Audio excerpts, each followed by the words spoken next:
Hello friends, welcome to my channel HS Vari friend. Today in this video I will show you how you can enable your Android mobile phone black and white.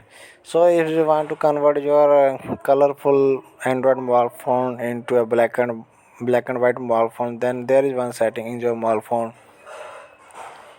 So first of all, here inside about phone you can see I am using Android version 11 for making this video. So in this mobile phone you have to go to the drop down window, and inside drop down window you will get eye comfort option. Here you can see eye comfort option is here. Just long press on this eye comfort option and you will get some functions.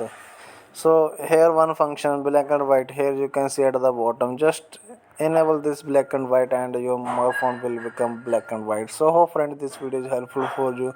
If this is helpful, don't forget to subscribe my channel. Thanks for watching. Bye bye.